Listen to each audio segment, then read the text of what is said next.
Kali ini kita akan melakukan uji validitas dan reliabilitas dengan menggunakan Rush model, di mana Rush model ini adanya interaksi antara responden atau person dan item atau instrumen penelitian.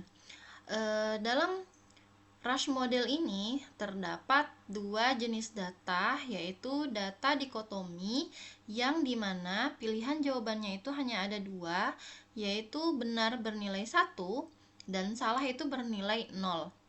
Sedangkan jenis data yang kedua itu adalah data politomi, di mana pilihan jawabannya itu lebih dari dua, yaitu bisa 4, bisa 5, seperti yang ada di skala Likert.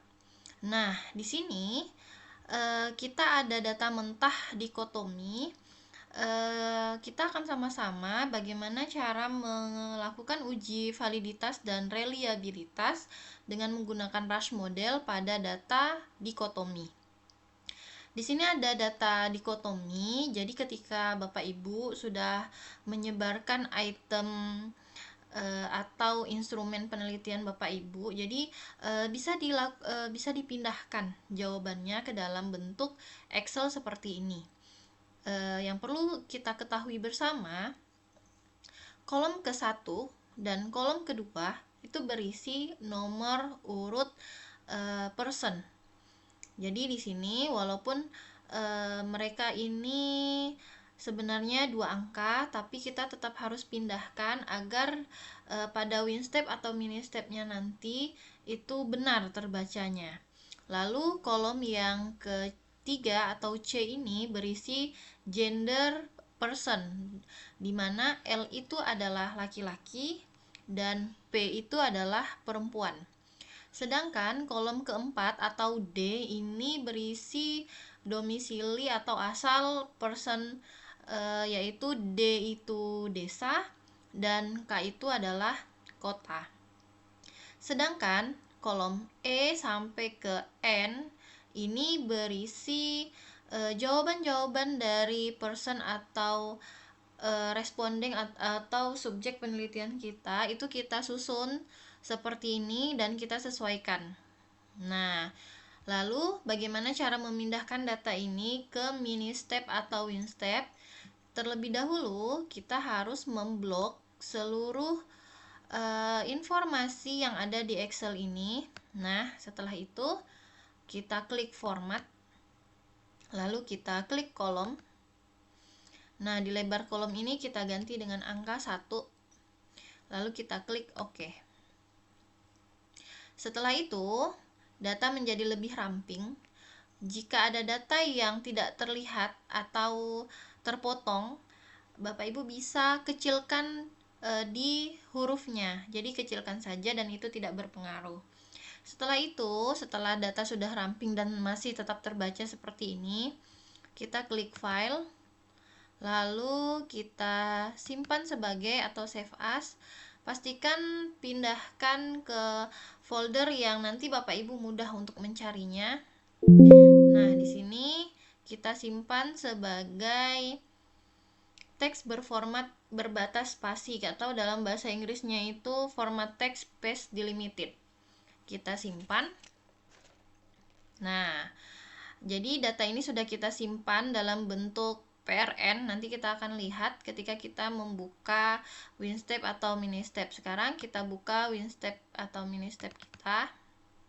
Nah, ketika kita buka MiniStep atau WinStep itu akan muncul dialog box seperti ini, tetapi ini kita closekan saja karena kita tidak lewat jalan ini. Kita masukkan filenya itu dalam menu file, open file, lalu nih kita lihat ada data yang tadi kita simpan dan sudah berbentuk format PRN. Kita klik, lalu kita klik open. Setelah itu kita menuju ke data setup. Nah, di sini mungkin ada beberapa yang harus kita perbaiki dan kita sesuaikan. Yang pertama itu yang patut kita perhatikan itu di nameland. Jadi nameline ini adalah berapa banyak kotak yang berisi informasi tentang person. Seperti yang sebelumnya sudah kita bahas bersama bahwa kolom 1 dan kolom 2 ini adalah nomor urut person, lalu kolom ketiga ini adalah gender person, dan kolom keempat ini adalah domisili atau asal person. Jadi ada 4 kotak yang berisi tentang informasi atau identitas dari person. Jadi kita ubah ini menjadi 4. Lalu number of data rows ini adalah berapa banyak subjek penelitian kita atau berapa jumlah person di dalam data yang kita olah. Nah, karena ini kita menggunakan 30, jadi data ini sudah benar. Lalu kita bergeser ke item 1 atau first item column. Itu berisi informasi di kolom berapa yang memulai tentang item atau jawaban dari person. Nah, di sini kita mulainya dari nomor 5. Jadi kita klik saja, kita ganti menjadi 5.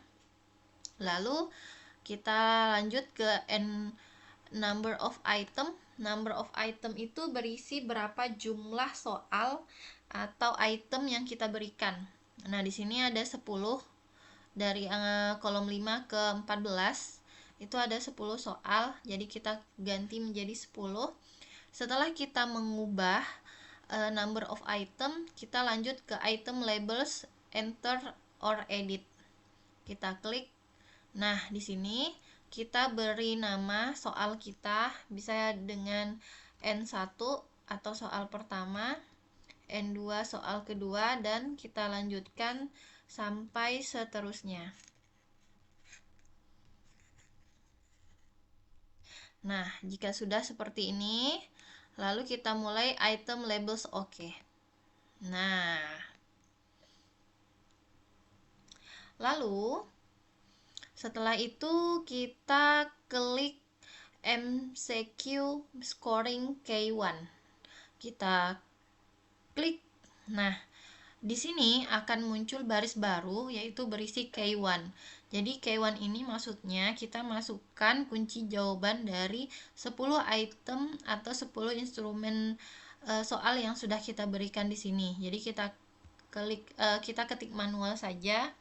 Jadi kita harus siapkan kunci jawabannya agar kita mudah untuk menyalinnya secara langsung. Nah, seperti ini karena tadi lebih, kita hapus saja. Nah, jika sudah selesai memasukkan kunci jawabannya, lalu kita klik scan data for codes. Akan muncul codes atau valid codesnya A, B, C, D, E, karena di sini ada 5 pilihan jawaban. Lalu jika semua sudah kita cek dan ternyata sudah benar, kita lalu lanjut ke WinStep. Kita buka WinStep kita. Di sini kita klik file.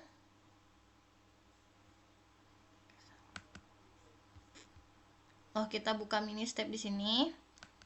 Lalu kita save control with data file and exit to Ministep analysis yang paling atas. Lalu kita save. Di sini kita save as type-nya itu di text file atau .txt. Nah, masih di folder yang sama, biar kita tidak bingung, kita klik save. Ini kita yes-kan saja. Nah, jika sudah seperti ini, kita enter 2 kali. Maka akan muncullah hasil dari pengolahan data validitas dan reliabilitas yang ingin kita lihat. Di sini bisa kita perhatikan di tabel yang ketiga yang di bawah ini, ternyata person reliability-nya itu 0,50 dan item reliability-nya itu 0,46. Nah, nanti bagaimana dengan interpretasi dari data ini, kita akan coba buka satu persatu dan kita bahas satu persatu. Pertama, kita lihat informasi mengenai person dan itemnya. Jadi di rush model ini kita bisa lihat person mana yang menjawab paling benar atau banyak salah, atau kita bisa lihat item mana yang paling susah untuk dijawab, yang person itu paling sedikit bisa menjawabnya dengan benar begitu. Jadi rush model ini bisa menyajikan informasi secara detail seperti itu. Jadi bagaimana cara kita mengetahuinya? Kita buka dulu di output tables, lalu kita mulai dulu di summary statistik. Kita klik. Nah, muncul seperti ini. Di sini, ini kita hapus dulu biar kita tidak bingung.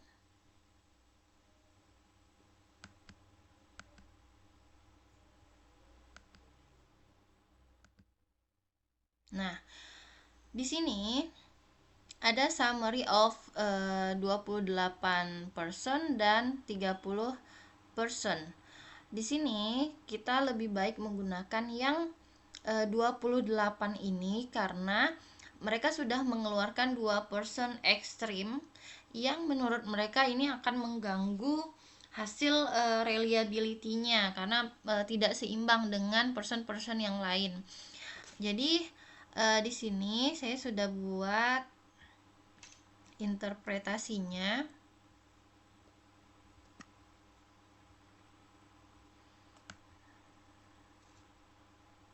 Nah,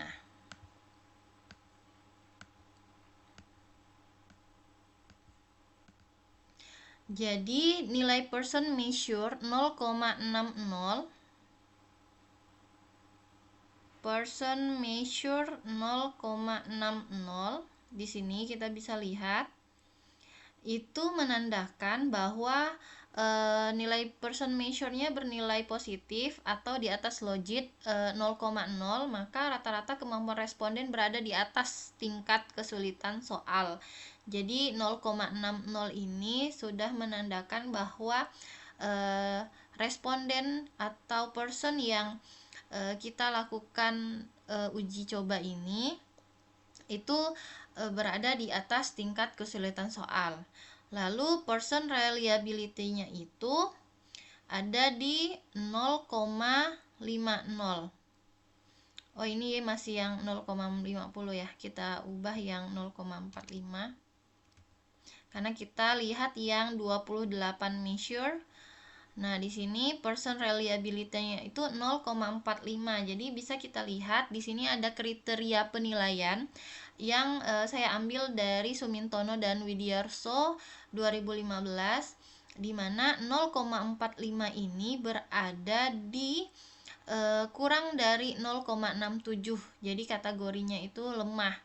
Lalu item reliability-nya itu ada di 0,46 di sini. Jadi itu menandakan bahwa 0,46 itu juga termasuk kategori lemah. Jadi konsistensi jawaban dari responden dan kualitas butir-butir soal dalam instrumen aspek reliabilitasnya tergolong lemah. Lalu kita lihat dari nilai Cronbach alfanya.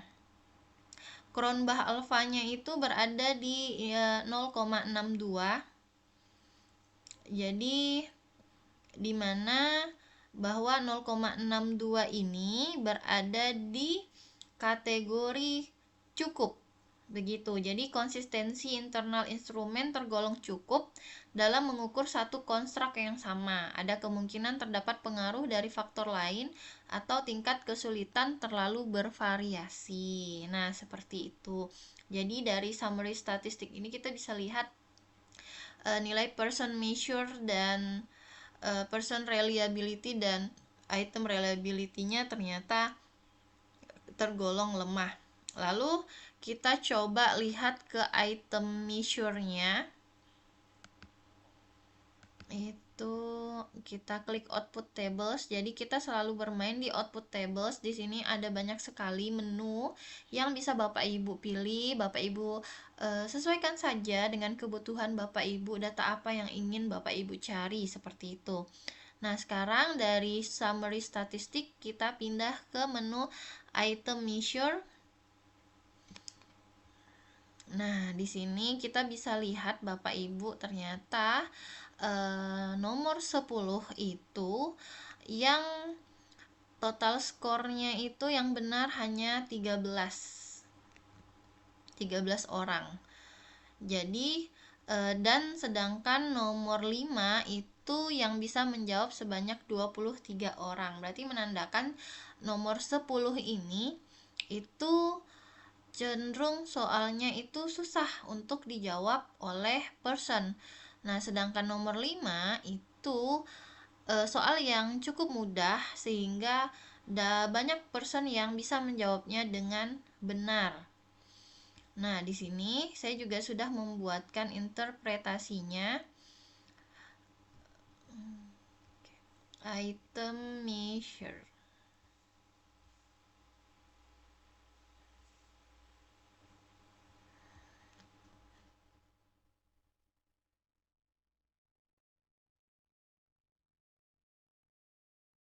Nah, di sini kita bisa lihat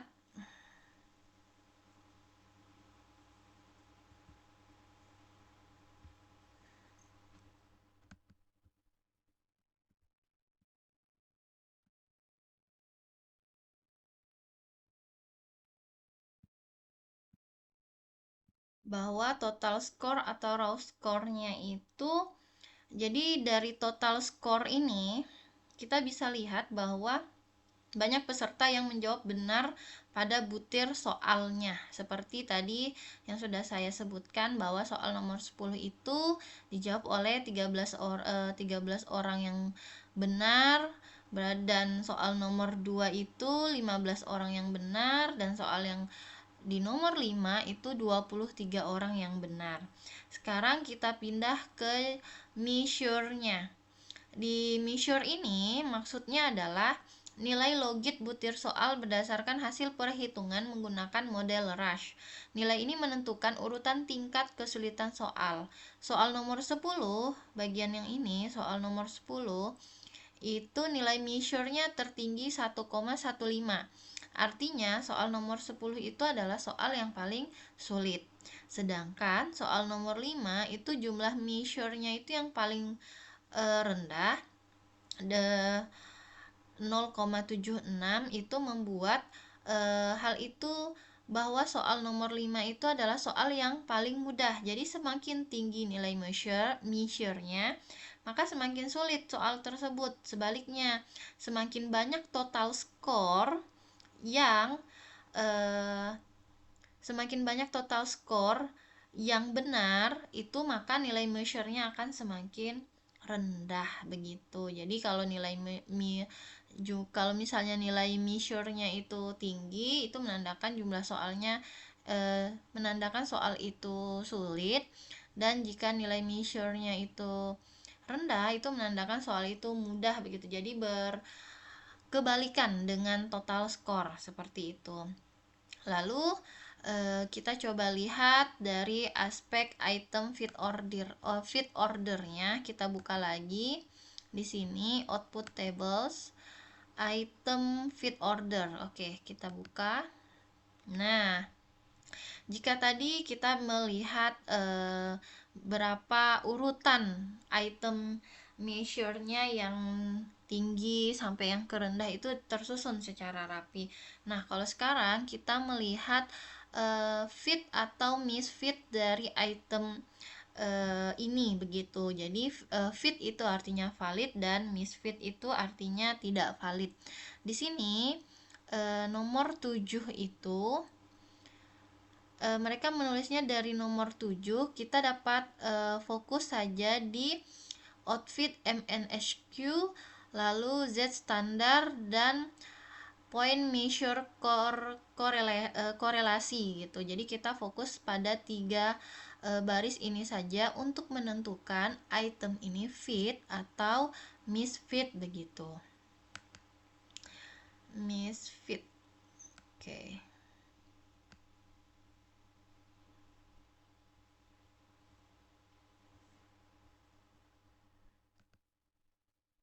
Nah, untuk menentukan item itu valid atau tidak, kita tetap ada standar atau ukuran untuk menentukannya.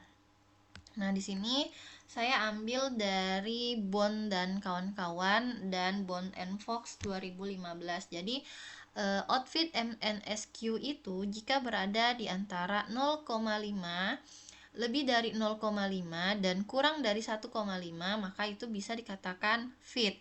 Lalu kita lihat lagi di outfit Z standar. Ketika Z standar ini lebih dari negatif 2,0 dan kurang dari 2,0, maka dikatakan fit. Lalu point measure korelasi jika lebih dari 0,4 dan kurang dari 0,85 itu juga bisa dikatakan fit. Cuman hanya di sini kita perlu perhatikan juga jika sudah memenuhi dua kriteria maka bisa dikatakan fit. Jadi jika hanya dua aspek saja ini yang terpenuhi kita bisa katakan item itu fit. Tapi jika memenuhi tiga standar ini maka lebih baik. Jadi coba kita perhatikan contohnya soal nomor 7 itu outfit MNSQ-nya 1,65. Ternyata lebih dari 1,5 berarti tidak memenuhi standar. Lalu kita lihat Z standarnya 1,58, ternyata masih masuk karena kurang dari 2,0 dan point measure korelasinya itu 0,24. Ternyata juga tidak masuk. Berarti bisa kita katakan bahwa soal nomor 7 ini itu adalah misfit. Lalu kita cari soal yang lain lagi. Misalnya soal nomor 2 ini. Nomor 2 itu outfit MNSQ-nya itu sebesar 1,08. Ternyata masih masuk karena masih kurang dari 1,5. Lalu Z standarnya itu 0,40. 0,40 juga masih masuk. Dan point measure korelasinya itu 0,50. Nah, juga ini masuk. Jadi, di soal nomor 2 itu, tiga aspek ini terpenuhi dengan standar yang sudah ditentukan. Maka bisa kita katakan soal nomor 2 ini adalah fit atau valid.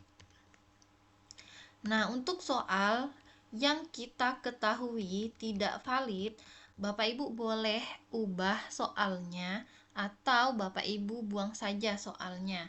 Tetapi jika soal nomor 7 ini adalah salah satu soal yang untuk mencapai salah satu konstruk dari penelitian kita, jadi sebaiknya diperbaiki saja. Setelah diperbaiki lalu disebarkan lagi ke person, lalu kita uji lagi seperti itu. Nah, ini kita untuk mengetahui valid atau tidak valid dari item yang sedang kita buat begitu. Lalu sekarang kita pindah ke person measure-nya. Jadi kita kembali ke WinStep-nya, kita buka output tables, person measure. Nah, di sini kita bisa lihat measure paling tinggi sampai paling rendah itu ternyata telah diurutkan. Nah, yang patut Bapak Ibu perhatikan di sini ada dua subjek itu yang berkategori maksimum measure. Karena di sini kita bisa lihat bahwa total skor yang mereka peroleh itu 10 atau sempurna atau benar semua. Jadi, di bagian summary statistik tadi, nah di sini itu ada 28 measure dan 30 measure. Nah, di 28 measure ini yang dua subjek tadi itu dihilangkan karena ini ada 2% 6,7 ini yang mendapatkan nilai 100, jadi mereka buang agar tidak mempengaruhi tingkat reliabilitas keseluruhan begitu. Lalu Di sini itu saya juga sudah buat interpretasinya.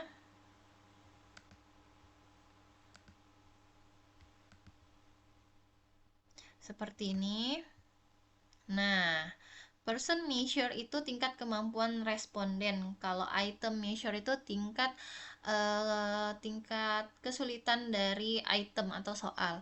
Di total score di sini, total score itu menunjukkan berapa banyak butir soal yang bisa dijawab dengan benar oleh responden. Jadi inilah yang menjadi dasar kita untuk mengukur kemampuan individu. Misalnya, responden nomor 3 ini bisa menjawab 10 soal dengan benar. Makanya jumlah measure-nya itu juga tinggi begitu. Lalu soal responden nomor 10 itu bisa menjawab 9 soal dengan benar, dan responden nomor 2 itu bisa menjawab soal 6 dengan benar. Sekarang kita pindah ke kolom jumlah measure-nya di sini. Nah, di sini jumlah measure yang paling tinggi ini menandakan bahwa kemampuan dari responden itu cukup tinggi begitu. Misalnya responden nomor 10 itu jumlah measure-nya itu mohon maaf saya ulangi, responden nomor 3 itu memiliki nilai measure-nya itu 3,66. Jadi responden nomor 3 ini memiliki tingkat kemampuan paling tinggi di antara kelompok tersebut. Sedangkan responden nomor 9, 15 dan 19 kita lihat paling bawah, 9, 15 dan 19 itu nilai measure-nya itu paling rendah. Itu menandakan bahwa responden 9, 15, dan 19 ini memiliki tingkat kemampuan yang paling rendah di antara kelompok tersebut. Jadi antara item measure dan person measure itu punya arti masing-masing. Kalau tadi kita bahas item measure itu ketika jumlah measure-nya itu tinggi, berarti soal itu paling susah untuk dijawab begitu. Tapi kalau person measure paling tinggi ini menandakan bahwa person tersebut paling baik begitu kemampuannya. Lalu sekarang kita lihat person fit ordernya. Bagaimana dengan person fit ordernya? Nah, di sini ada 14 urutannya ini dari 14 person. Nah, bagaimana cara kita bisa mengetahui person ini valid atau tidak valid? Kita juga punya standar untuk menentukan bagaimana kita menentukan person valid atau tidak validnya.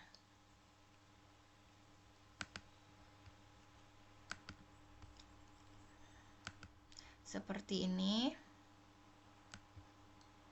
Nah, sama seperti item fit order tadi, kita juga mengambil rujukan dari Bond dan kawan-kawan. Ini dengan standar yang sama, yaitu outfit MNSQ itu lebih dari 0,5 dan kurang dari 1,5. Lalu outfit Z standarnya itu lebih dari negatif 2,0 dan kurang dari 2,0, dan point measure korelasinya itu lebih dari 0,4 dan kurang dari 0,85. Bisa kita lihat dari responden 14 ini. Responden 14 ini berarti 14P dan D, berarti person nomor 14 berjenis kelamin perempuan dan berasal dari desa ini memiliki Z standarnya outfit MNSQ-nya itu 1,91, berarti tidak masuk dalam standar ini. Lalu kita lihat Z standarnya itu 1,05, masih masuk standar, dan point measure korelasinya itu 0,28 dan ternyata tidak juga masuk. Berarti hanya satu standar saja yang masuk sesuai kriteria, yaitu outfit Z standarnya. Berarti tidak memenuhi dua syarat minimal, jadi kita bisa katakan bahwa 14 PD ini misfit. Jadi walaupun measure-nya itu tergolong tinggi, tapi statusnya itu misfit, itu bisa diinterpretasikan meskipun memiliki kemampuan tinggi, jawaban responden ini tidak konsisten dengan prediksi model. Ada kemungkinan responden menjawab salah pada butir soal yang seharusnya mudah baginya. Jadi walaupun measure-nya ini tinggi, tapi ada kemungkinan responden 14 ini mungkin dipengaruhi oleh beberapa faktor sehingga soal-soal yang harusnya benar itu tidak dijawab. Soal yang seharusnya mudah tidak dijawab dengan benar, malah soal yang sulit malah yang dijawab dengan benar begitu. Jadi ada faktor-faktor penentu lain begitu. Lalu kita lihat responden 24P dan D. Jadi responden nomor 24 berjenis kelamin perempuan dan berasal dari desa, ini yang di paling bawah. Kita lihat Z standarnya itu output MNSQ-nya itu 0,62, ternyata masih masuk. Lalu Z standarnya itu 1,68 juga masih masuk, dan point measure korelasinya itu 0,84. Nah, nyaris sekali karena batas maksimalnya 0,85 dan ini juga masih masuk, dan ternyata tiga-tiganya itu memenuhi kriteria. Maka 24 PD ini kita bisa katakan fit atau valid. Kenapa measure-nya tergolong rendah tapi valid? Itu bisa kita lihat dari pola jawabannya, itu mungkin sangat konsisten dan sesuai dengan estimasi kemampuan yang diprediksinya. Jadi responden-responden seperti inilah yang kita butuhkan begitu, karena benar-benar sesuai dengan kemampuannya. Seperti itu. Jadi kalau misalnya ingin kita menentukan misfit atau fit dari person atau item, kita harus lakukan secara manual satu persatu sampai selesai dengan berdasarkan standar dari kriteria penilaian yang dikemukakan oleh Bond dan kawan-kawan. Lalu terakhir kita buka menu skalogram.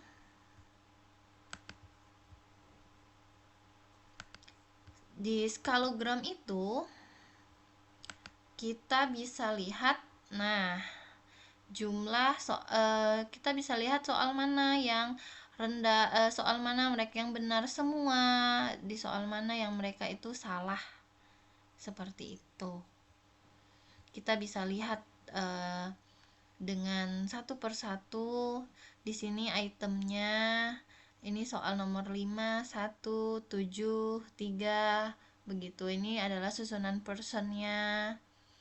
Oke, nah, jadi silakan Bapak Ibu sesuaikan saja kebutuhan, sesuai kebutuhan Bapak Ibu. Ingin mengetahui interpretasi data yang mana, silakan Bapak Ibu coba. Sekarang kita akan melakukan uji validitas dan reliabilitas pada data politomi. Nah, di sini saya ada data politomi yang seperti sudah saya jelaskan di awal video, bahwa data politomi itu memiliki pilihan jawabannya itu lebih dari 2. Yang seperti kita kenal di skala Likert, ada setuju, sangat setuju, tidak setuju, bahkan sangat tidak setuju.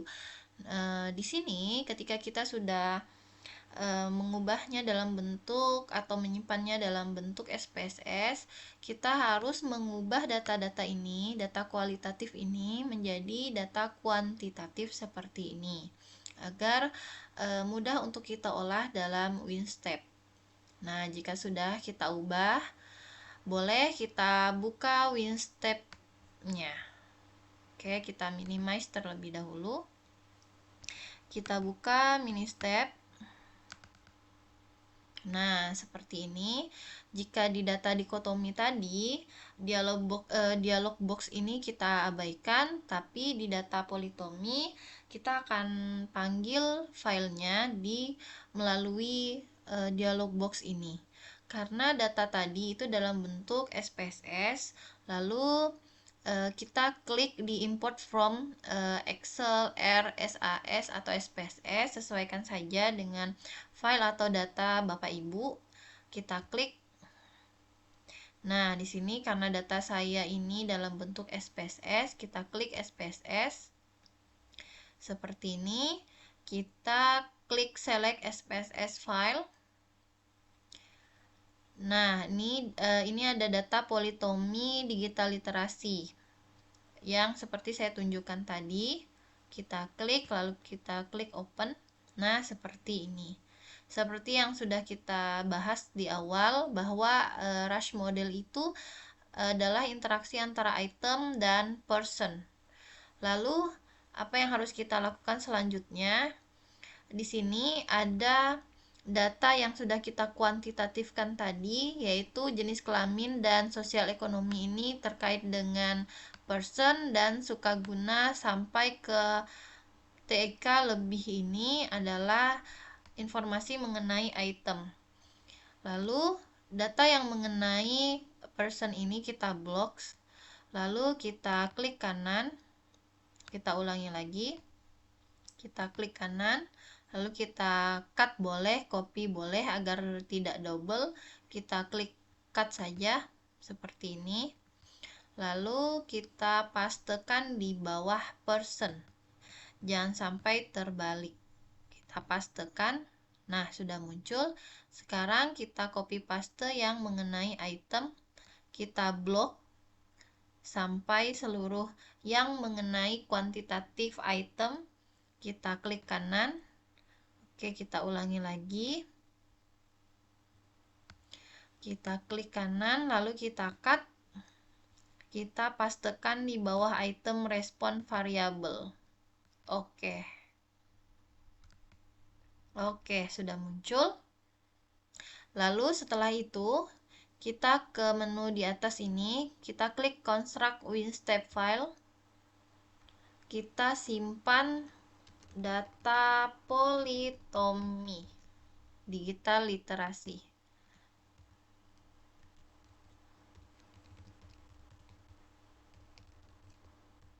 Oke, kita save. Oke, sudah kita save. Sekarang, nah, sudah selesai. Kita save. Bentuknya dalam format .txt. Kita minimizekan dulu. Kita balik ke mini step kita yang sudah kita buka di awal. Kita klik file, open file. Kita pilih file yang sudah kita ubah tadi, data politomi yang dalam bentuk txt. Kita klik, kita open. Nah, jika sudah seperti ini, kita enter 2 kali. Sudah muncul. Nah, di sini terlihat person reliability-nya itu 0,87 dan item reliability-nya itu 0,95. Bagaimana cara kita membaca data ini dan interpretasinya? Kita akan bahas satu persatu. Yang pertama, kita klik output tables. Kita klik summary statistik. Kita klik. Nah, sudah terlihat. Di sini juga berisi informasi bahwa data saya itu ada 65%. Di sini measure dari rata-rata dari measure-nya itu 0,80. Person reliability-nya kita lihat yang real ini itu 0,87 dan item reliability-nya itu 0,95. Bagaimana cara kita menginterpretasikannya? Itu bisa kita lihat di penjelasan berikut, di mana person measure-nya itu ada di 2,80 yang seperti ini. Itu menandakan bahwa nilai person measure-nya bernilai positif dan jauh di atas nilai logit 0,0. Hal ini mengindikasikan bahwa rata-rata responden cenderung memberikan respon pada pilihan jawaban setuju dan sangat setuju terhadap item-item yang diberikan. Berarti person person banyak memberikan jawaban setuju dan sangat setuju, sehingga nilai measure-nya itu jauh di atas logit 0,0. Lalu nilai person reliability dan item reliability-nya. Person reliability-nya di 0,87, itu berdasarkan kriteria penilaian yang dikemukakan oleh Sumintono dan Widiarso 2015, bahwa 0,87 itu masuk di kategori bagus seperti itu. Lalu item reliability-nya 0,95, itu berada di kategori istimewa karena lebih dari 0,94. Konsistensi jawaban dari responden berada pada kategori bagus, dan kualitas butir-butir soal dalam instrumen berada pada kategori istimewa. Artinya, butir-butir item sangat mampu menghasilkan pengukuran yang reliable. Lalu bagaimana dengan nilai Cronbach-Alpha-nya? Nilai Cronbach-Alpha-nya itu berada di 0,89. Itu adalah kategori bagus sekali berdasarkan kriteria penilaian yang dikemukakan oleh Sumintono dan Widiarso. Ini menandakan bahwa konsistensi internal instrumen tergolong bagus sekali, yang menunjukkan bahwa instrumen tersebut sangat solid dalam mengukur satu konstruk yang sama, seperti itu. Jadi di data politomi ini, baik itu person reliability, item reliability, maupun nilai Cronbach-Alpha-nya itu dalam kategori bagus, bahkan bagus sekali dan istimewa, seperti itu. Lalu bagaimana dengan aspek yang lain? Aspek yang lain kita buka di person reliability. Kita buka di person measure-nya, kita kembali ke WinStep kita yang tadi. Kita klik output tables, kita mulai dari item measure saja seperti data dikotomi tadi agar kita tidak bingung. Item measure-nya kita klik. Nah, muncul seperti ini.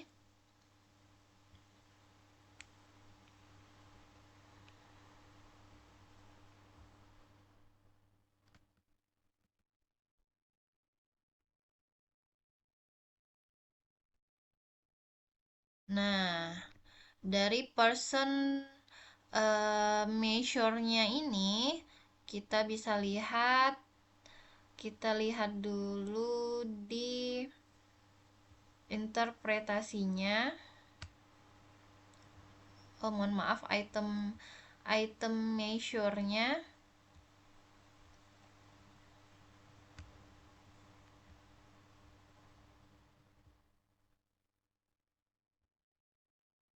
Item measure-nya itu bisa kita lihat dari berapa jumlah total skor yang ada. Berarti di sini itu ada skornya 176. Kalau misalnya semua soal itu dijawabnya 4, nilai skor tertinggi itu nilai maksimalnya itu adalah total skornya itu 508. Seperti itu. Nah, di sini kita lihat measure-nya itu di 2,24. Yang paling tingginya itu menandakan bahwa item nomor 15 ini itu item yang paling sulit untuk disetujui. Kalau dikotomi tadi, kalau jumlah measure-nya itu tinggi, itu menandakan jumlah atau soal yang paling sulit untuk dijawab. Nah, seperti itu. Lalu bagaimana dengan item fit order-nya? Kita cek. Kita kembali ke WinStep-nya. Output tables. Item fit order. Seperti ini. Kita lihat dulu.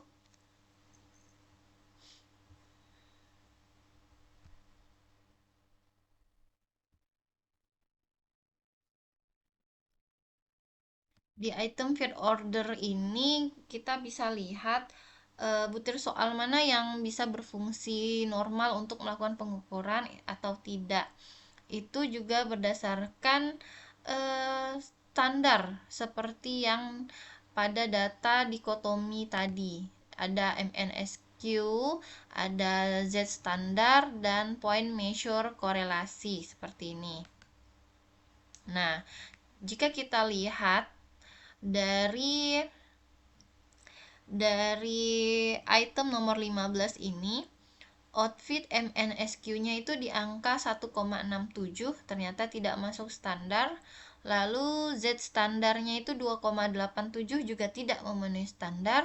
Dan point measure korelasinya 0,39. Ini sebenarnya juga tidak masuk. Berarti item nomor 15 ini tidak valid seperti itu. Lalu kita lihat di soal item nomor 2 mungkin. Kita lihat itu outfit MNSQ-nya itu, oke, kita lihat yang item nomor 13 mungkin ya. Kita lihat outfit MNSQ-nya itu di 0,47 juga tidak masuk. Lalu outfit Z standarnya 3,07 tidak masuk, dan di 0,76 juga tidak masuk. Oh ya, ini masuk 0,76. Berarti karena tidak memenuhi dua kriteria minimal, juga tidak valid seperti itu. Jadi sama seperti data dikotomi, jadi kita satu persatu harus kita lakukan analisis. Kita kelompokkan mana yang fit ataupun misfit. Jika tidak fit atau misfit, berarti kita harus kaji ulang soal tersebut. Lalu sekarang kita ke person measure-nya. Kita ke output tables, person measure. Nah, seperti ini. Kita cari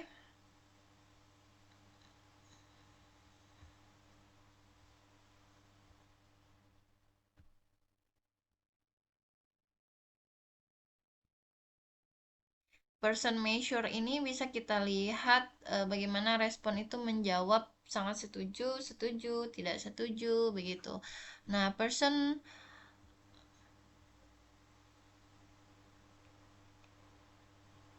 36 ini jumlah measure-nya itu 8,10. Berarti menandakan bahwa person 36 ini banyak menjawab setuju atau sangat setuju, seperti itu. Jadi silahkan Bapak Ibu lakukan saja analisis dengan berdasarkan ini, begitu. Lalu kalau kita ingin lihat measure person fit ordernya bagaimana, kita balik lagi ke output tables, person fit order. Nah, seperti ini.